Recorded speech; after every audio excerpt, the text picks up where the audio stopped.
Chairman Crapo, Ranking Member Brown, members of the committee. Thank you for the opportunity to speak with you today. My name is Peter Van Valkenburg, and I'm the Director of Research at Coin Center, an independent nonprofit focused on the public policy issues affecting cryptocurrency and public blockchain networks. What is Bitcoin? Bitcoin is the world's first cryptocurrency, and it works because of the world's first public blockchain network. What does Bitcoin do? It's simple. It lets you send and receive value to and from anyone in the world using nothing more than a computer and an internet connection. Now, why is it revolutionary? Because unlike every other tool for sending money over the internet, it works without the need to trust a middleman. The lack of any corporation in between means that Bitcoin is the world's first public digital payments infrastructure. And by public, I simply mean available to all and not owned by any single entity. Now, we have public infrastructure for information, for websites, for email. It's called the internet.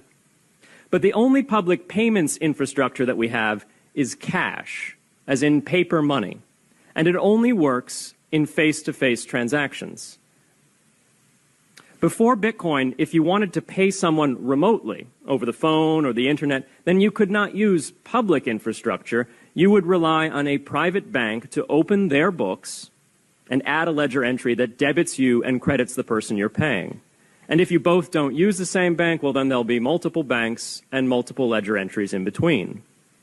With Bitcoin, the ledger is the public blockchain, and anyone can add an entry to that ledger, transferring their Bitcoins to someone else. And anyone, regardless of their nationality, race, religion, gender, sex, or creditworthiness, can for absolutely no cost create a Bitcoin address in order to receive payments digitally.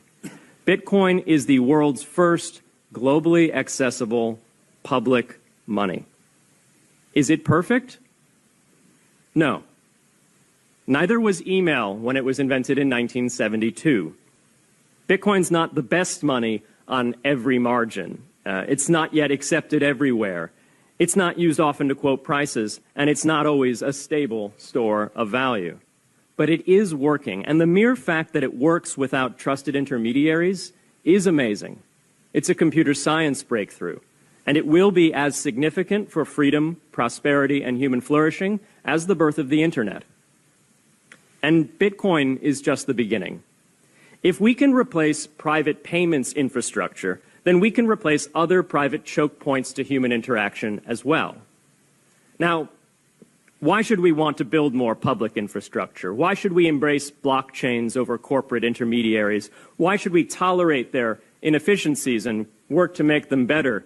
Why should we want the pioneers of this technology here in the United States and not fleeing overseas? A simple reason. Because the corporate intermediaries providing today's critical but privately owned infrastructure are becoming fewer, larger, and more powerful, and their failures are increasingly grave. So roughly half of all Americans, 143 million people, had their Social Security numbers exposed to hackers because of a breach at Equifax. The SWIFT network has relayed hundreds of millions of dollars in fraudulent transactions because of hacked member banks in Bangladesh, Vietnam, Ecuador, and Russia. The FBI suspects now that the largest of these hacks was perpetrated by North Korea. Corrupt, low-level employees at an Indian bank, Punjab National, were able to fraudulently certify SWIFT messages, stealing $1.8 billion. It's the largest electronic bank robbery in history. In fact, it's the largest bank robbery in history. In October 2016, an estimated 1.2 million internet-connected devices were hacked and turned into a botnet that for several hours made prominent websites unavailable across Europe and North America, including CNN and Fox News, the New York Times, and the Wall Street Journal. Increasingly, physical machines are being connected to the internet to augment their capabilities.